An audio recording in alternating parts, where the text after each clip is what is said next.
اب کچھ لوگ تو ہیں جو کھل کے رافضیت کا پیغام پھیلاتے ہیں، صحابہ کو گالی دیتے ہیں، کچھ نیم رافضی بھی ہیں. ایک آدھا نیم رافضی بھی آپ کو بتا دوں نا، تاکہ تھوڑا سا احتیاط میں رہا کریں. ہر کسی کو یوٹیوب پہ دیکھ کے سننا نہ شروع کر دیا کریں کہ یہ بہت شیخ ہے، یہ بخاری مسلم ہاتھ میں لے کے بیٹھتا ہے. کئی تو رافضی ہیں، اور جہاں رافضیت کا زور نہیں چلتا پھر رافضی نیم رافضیوں کو پیدا کرتے ہیں کہ تم جا کے اسحاق جھال والے مردود کی طرح نیم رافضی پیدا ہوتے ہیں. اور اس کے مرنے کے بعد آج موجودہ دور میں جہلم کا انجینئر مرزا محمد علی نیم رافضی ہے، دشمن ہے صحابہ کا، بھونکتا ہے صحابہ کے خلاف. آؤ میں دلیل دینے کا عادی ہوں، بغیر دلیل کے بات نہیں کیا کرتا. یہ انجینئر مرزا محمد علی مجرم صحابہ کو گالیاں دیتے ہوئے ایک روایت بیان کرتا ہے، سنیے کہ سیدنا عمر، مرزا جہلمی کے جملے سنیے. سیدنا عمر کسی صحابی کا جنازہ نہیں پڑھتے تھے جب تک حذیفہ بن یمان کو دیکھ نہ لے. اگر حذیفہ بن یمان جنازہ پڑھتے تو سیدنا عمر جنازہ پڑھ لیتے، وگرنہ کسی صحابی کا سیدنا عمر جنازہ نہ پڑھتے کہ کہیں یہ منافقین میں سے شامل نہ ہو. انا للہ و انا الیہ راجعون، انا للہ و انا الیہ راجعون. یہ نیم رافضی ہے جو صحابہ کو گالیاں دے رہا ہے. آؤ اس روایت کی حقیقت میں سناتا ہوں. یہ قول سیدنا قتادہ سے ہے. سیدنا قتادہ نے اس قول کی سند بیان نہیں کی. یہ اس مرزا جہلمی دشمن صحابہ نیم رافضی پہ قرض باقی ہے کہ اس کی سند ہمیں دو، پھر ہم تم سے کلام کریں گے. چلو چھوڑو سند کی ایک بات. دوسری بات، وہ روایت کے الفاظ کیا ہیں سنیے. ان عمر بن خطاب كان اذا مات رجل يرى انه منهم، یہ جملہ یاد رکھنا، يرى انه منهم نظر الى حذیفہ فان صلى عليه والا تركه. عمر رضی اللہ عنہ وارضاہ جب کوئی آدمی مرتا، یرا انہ منہم، یہ وہ جگہ ہے جہاں پر آ کے اس مجرم نے ڈنڈی ماری ہے. یہاں قصہ ہے ان 12 منافقین کا جنہوں نے رسول اللہ صلی اللہ علیہ وسلم پہ حملہ کیا تھا. 6 تو ایک بیماری میں ہلاک ہو گئے تھے اور اس میں سے کچھ باقی تھے. جب کوئی ایسا آدمی مرتا جس پہ سیدنا عمر کو شک ہوتا، یرا انہ منہم، ان کو شک ہوتا کہ یہ ان منافقوں میں سے ہے جنہوں نے 12 نے مل کے اللہ کے نبی صلی اللہ علیہ وسلم پہ حملہ کیا تھا، اور اللہ کے نبی صلی اللہ علیہ وسلم نے ان 12 کے نام سیدنا حذیفہ کو بتا دیے تھے. جب عمر کو شک ہوتا رضی اللہ عنہ وارضا تو حذیفہ کی طرف دیکھتے. اگر حذیفہ جنازہ پڑھ لیتے تو معنی یہ ہوتا کہ یہ منافقوں میں سے نہیں ہے، سیدنا عمر بھی پڑھ لیتے. اور اگر حذیفہ اس کا جنازہ نہ پڑھتے، اس مشکوک آدمی کا جنازہ اگر حذیفہ نہ پڑھتے تو عمر بھی نہ پڑھتے. یہاں عام مشکوک لوگوں کا حال بیان ہو رہا، اور مرزا جہلمی مجرم کہتا ہے کہ کسی صحابی کا جنازہ عمر نہیں پڑھتے تھے، کسی صحابی کا جنازہ عمر نہیں پڑھتے تھے جب تک حذیفہ شامل. یہاں عموم کر کے تمام صحابہ پہ طعن کرتا ہے یہ مجرم. اللہ اس کے شر کو اسی کی طرف لوٹائے اور اہل توحید کو اس کے شر سے محفوظ رکھے. یہاں پہلے تو اس نے ترجمہ ہی غلط کیا. یہاں ذکر ہے مشکوک لوگوں کا اور وہ اس کی نسبت کر رہا ہے تمام صحابہ کی طرف. اور دوسرا یہ سند، یہ روایت بے سند ہے، اس کی سند قرض ہے اس کے اوپر.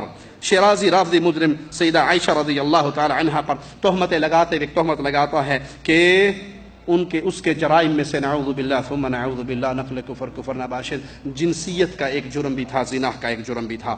میرے پیارے نبی کے پاک بستر کی طرف نسبت کرنے والوں، برائی کی تم برے ہو، تمہاری نسل بری ہے، تمہارا عقیدہ برا ہے، تمہارا دین برا ہے. محمد پاک ہیں، محمد کا بستر بھی پاک ہے، محمد پاک ہے، محمد کی زوجات پاک ہیں، امت کی مائیں پاک ہیں. تم پلیت ہو، تمہاری زبانیں پلیت ہیں، تمہارے عقیدے پلیت ہیں، تمہارا من بھی کالا ہے، تمہارا تن بھی کالا ہے، اور قیامت کے دن جہنم کے اندر بھی اسی سیاہی کے اندر گرنے والے.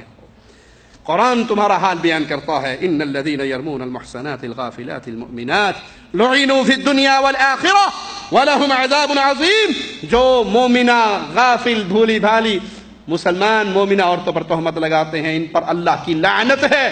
دنیا کے اندر بھی لعنت ہے اور آخرت پر بھی لعنت ہے. آخرت کے اندر بھی یہ ملعون لوگ ہیں. رافضیت کے عقائد میں یہ بات شامل ہے کہ وہ سیدنا علی کو الہی صفات دیتے ہیں. ایک ذاکر کہتا ہے کہ اللہ نے جو چیزیں اماموں کو دی ان میں سے ایک علم غیب بھی دیا. ہمارے ائمہ کو علم غیب بھی تھا. ومن جملة الأشياء التي جعلها الله تعالى للإمام علم الغيب. إمام ما يعرف الغيب مو إمام. فلقل اس کا جواب قرآن دیتا ہے قل لا يعلم من في السماوات والارض الغیب الا اللہ وما يشعرون ایان یبعثون.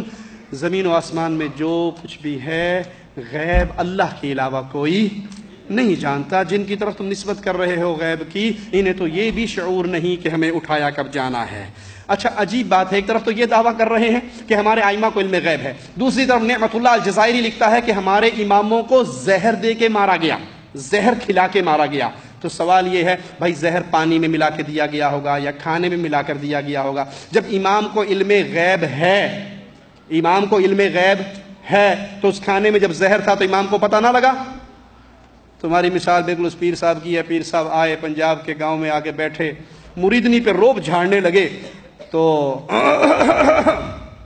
مریدنی نے کہا پیر جی آپ نماز پڑھتے پڑھتے کیسی آوازیں نکال رہے تھے؟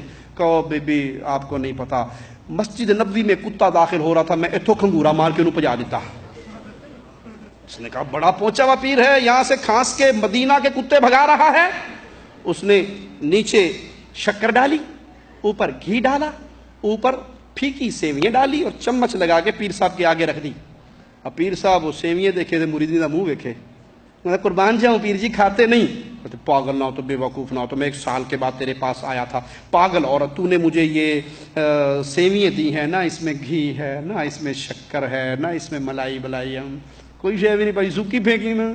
اس نے جوتی اتاری، سر میں 3 ماری کہ مجرم ابھی تو تجھے مدینے کے کتے نظر آ رہے تھے، یہ تھلے تیرا پیو پیا وہ نظر نہیں آن ڈیا، وہ تجھے نہیں پتا یہ کیا ہے.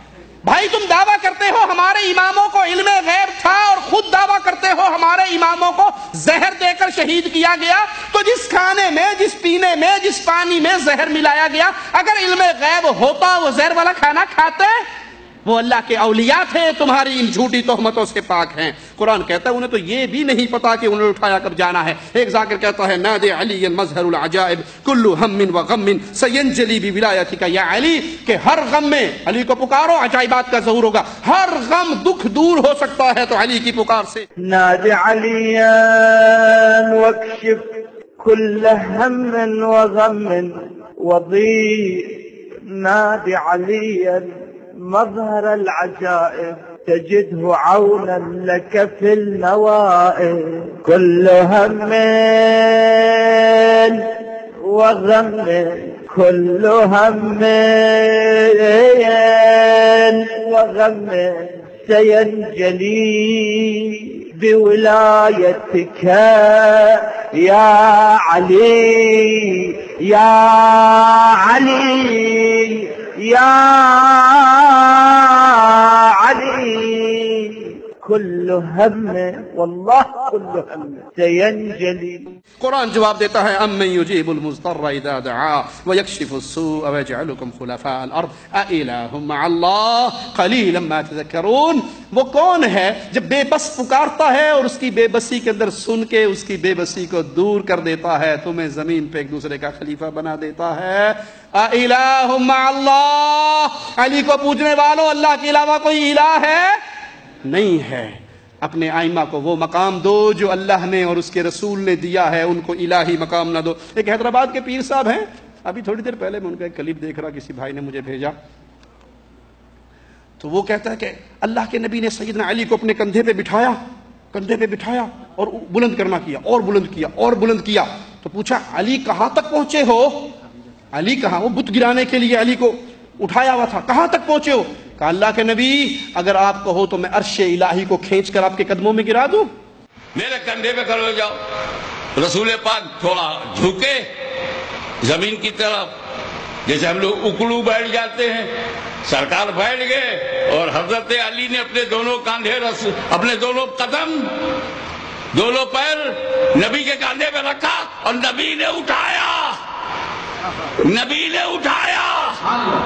اور جب یہ منظر علی کے دیوانوں نے دیکھا تو سب جھوم اٹھے کہ اب اس علی کو دنیا کی کوئی طاقت گرا نہیں سکتی جسے نبی نے اٹھا دیا ہو.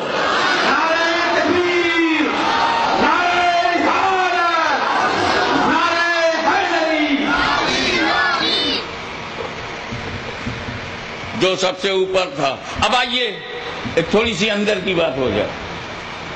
جس وقت میرا نبی، مورخ تو یہی سمجھ رہا ہے کہ نبی نے اٹھایا ہے اور بت تک ہاتھ پہنچا اور بت کو نیچے لائے، بس یہی دکھ رہا ہے، مگر اندر معاملہ کچھ اور چل رہا تھا۔ اس ظاہر کا کچھ باطن الگ تھا۔ نبی اٹھاتے اٹھاتے پوچھتے ہیں علی کہاں تک پہنچے؟ آہستہ آہستہ اٹھا رہے ہیں اور پوچھ رہے ہیں علی کہاں تک پہنچے؟ عرض کیا یا رسول اللہ اجازت ہو تو عرش الہی کھینچ کے قدموں میں کر دوں۔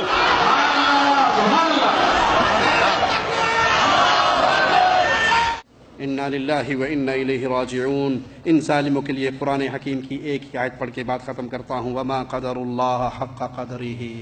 ان ظالموں نے رب کی قدر، رب کی عظمت کو نہیں پہچانا۔ والارض جميعا قبضته يوم القيامة والسماوات مطويات بيمينه، ساری زمین قیامت کے دن اس اللہ کی مٹھی میں ہوگی اور سارے آسمان اس کے دائیں ہاتھ میں لپٹے ہوئے ہوں گے۔ سبحانہ وتعالی عما یشرکون، وہ پاک ہے، اللہ پاک ہے، علی اس کا شریک نہیں ہے، اللہ پاک ہے، پیارے نبی اس کے شریک نہیں ہے، اللہ پاک ہے، اہل بیت ان کا شریک نہیں ہے، اللہ پاک ہے، اولیاء اللہ کے شریک نہیں ہے۔ یہ رافضیت کے جرائم ہیں جو اتنے لمبے ہیں کہ راتیں بیت جائیں اور ان ظالموں کے اہل سنت کے خلاف جرائم نہ بیتیں۔ اللہ سے دعا ہے اللہ ہمارے گناہوں کو معاف فرمائے، اللہ ہماری خطاؤں کو معاف فرمائے، اللہ ہماری سیاہکاریوں کو معاف فرمائے، اللہ ہمیں زندہ رکھے، ایمان پہ رکھے، اللہ ہمیں موت دے تو اس حال میں دے، اللہ ہم سے راضی ہو، ہم اپنے اللہ سے راضی ہوں۔ اے اللہ ہمارے گناہوں کو معاف فرما دے، اے اللہ ہم میں جو پریشان ہیں ان کی پریشانیوں کو دور فرما دے، اے اللہ جو بیمار ہیں ان کو شفا عطا فرما دے، اے اللہ جن کے ماں باپ فوت ہو کے تیرے پاس آگے ان کے گناہوں کو معاف فرما کے جنت الفردوس عطا فرما، جن کے زندہ ہیں ان کو ان کے ساتھ نیکی کرنے کی توفیق عطا فرما، اللہ جو بے اولاد ہیں ان کو نیک اولاد عطا فرما، اللہ جو بے اولاد ہیں ان کو نیک اولاد عطا فرما، اللہ تو داتا ہے، تو مشکل کشا ہے، تو حاجت روا ہے، اللہ تجھے تیرے پیارے ناموں کا واسطہ دے کے سوال کرتے ہیں، اللہ بلاد حرمین کی حفاظت فرما، اللہ بلاد حرمین کی حفاظت فرما، اللہ حوثیوں کا شر ان پہ لوٹا دے، اللہ ہمارے اہل ایمان بھائی، ہماری مسلمان فوجیں جو حوثیوں کے سامنے صف بندی کر کے ان کے شر کو انہی کی طرف لوٹا رہی ہیں، اللہ ان کی مدد فرما۔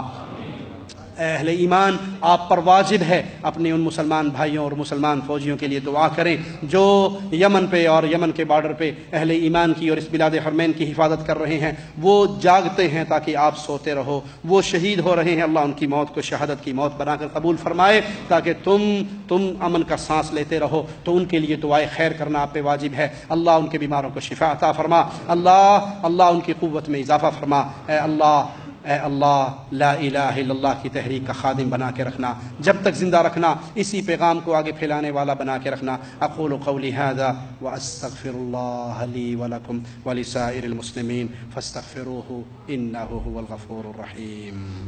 اعوذ باللہ من الشیطان الرجیم، بسم اللہ الرحمن الرحیم۔ قل إن كنتم تحبون الله فاتبعوني يحببكم الله ويغفر لكم ذنوبكم والله غفور رحيم۔